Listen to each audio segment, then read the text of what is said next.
All right, good morning, everybody. How you guys doing? Let's see where we're going today. Yesterday on the Wednesday Live, we talked about the Arcturian gateway, the Arcturus gateway. The sun being in alignment with Arcturus right now, October 17th, 16th, 17th, 18th. Okay, so that's a really awesome time to harness prosperity. That's what we talked about on our live yesterday. Today, we're going to talk about some archangel methods of harnessing the energy of archangels. So if you want to join that live Thursday live, Pathfinder live, there's a link below. Okay, so let's see where we're going today. Might talk about Arcturus, might not. Let's see what the reading says. Deep breath, everybody. Distant thunder, navigating by the stars. Okay, I guess we are talking about Arcturus today. Uncovering treasure. Arcturus has the energy of Jupiter and Mars, and that is really about taking action and moving towards prosperity.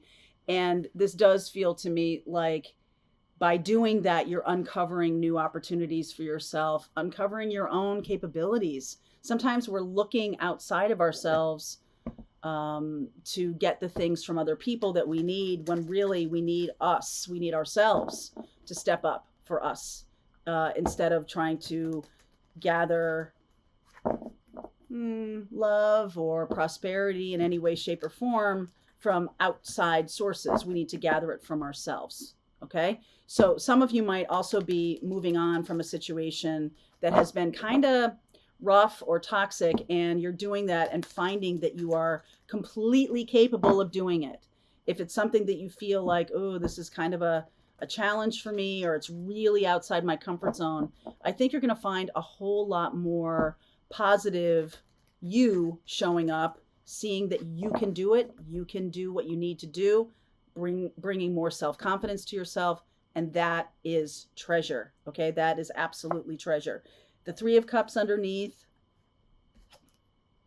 Three of Wands, Ten of Swords, Knight of Pentacles, Eight of Cups, Ace of Wands. I like that. The Devil energy, Strength, very nice. Ace of Pentacles, beautiful. Knight of Swords. Look at this. In some ways, I feel like some of you have been asking for an ending, or asking for something that has been painful to end. All right, it's not even really something that's, it's just like overdone. There's something that has been too much on your mind, too much in your life. It's taken up too much real estate in your thinking or in your doing every single day. It's just taken on too much. So with a little help from your friends and a little help from your own awareness of your possibility, of your capability, Knight of Pentacles and the Eight of Cups. So you are walking away from this thing. Now, listen, this is not Ten of Swords. Swords moves kind of fast.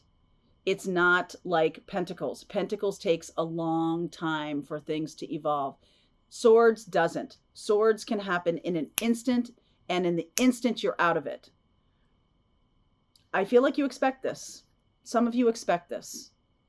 You expect an ending. You expect something that you thought, because swords are thoughts. You expect something that you thought needed to end because of maybe a third party, or because of some kind of shift in awareness, shift in consciousness. The answer is coming to you, but not from outside of you anymore. The answer, the inspiration, is now coming from inside. And you're following your own inspiration, which is very, very beautiful. I like that. It makes me feel like you are shedding light on the things that have held you back in the past. So by letting something end or letting something go, it gives you a little self-confidence that, yep, I got through it. Okay, I got through it.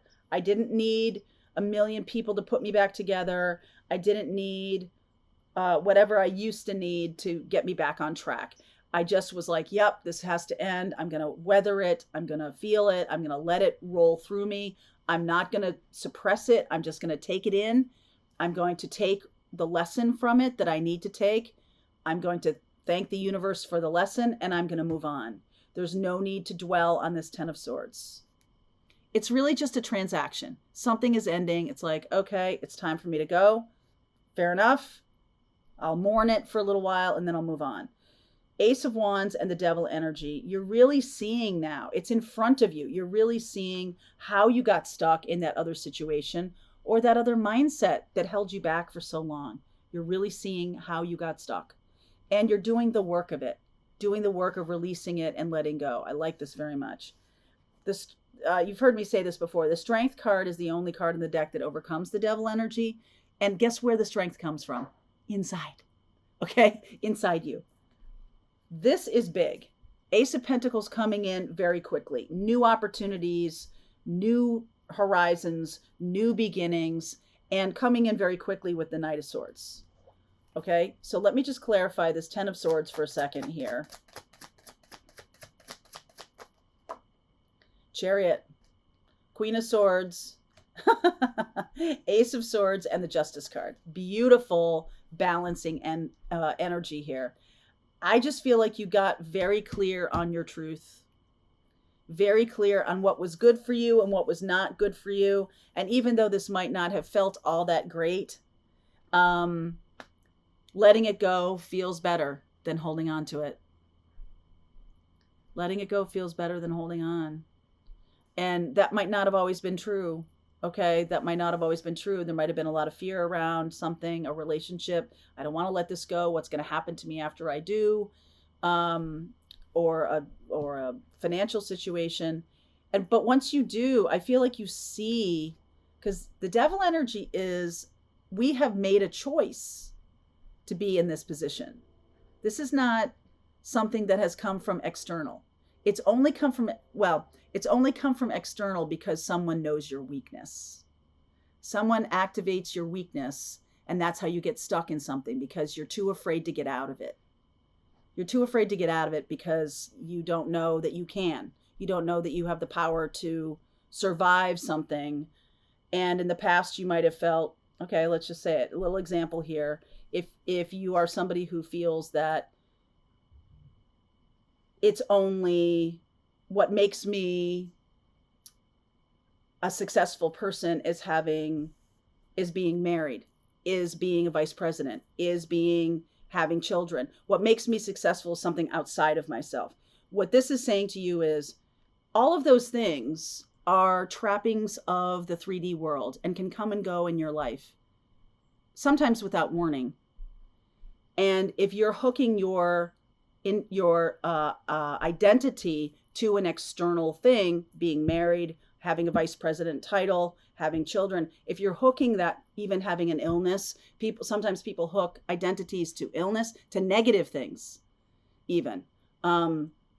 This is teaching you that your identity only relies upon you and who you are creating, regardless of those external circumstances, because external circumstances can go.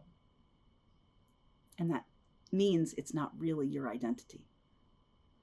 So that awareness, that aha moment of, oh, okay, that is a really enlightening idea, that I don't have to be tethered to a particular job to be a successful person, or to have my identity.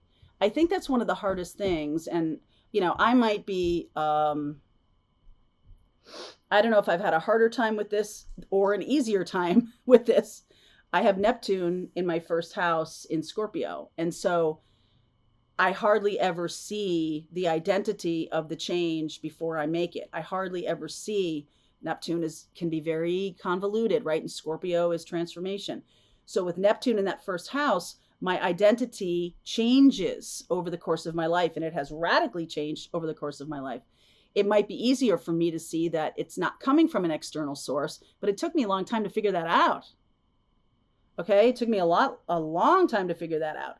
And I feel like that's what this is saying, is the Queen of Swords is finally seeing the authenticity of her identity. It's not reliant on anything external. And that, my friend, is freedom.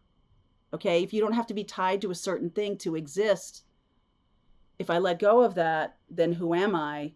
That is something that is likely coming down the highway here, for our spiritual path awakening.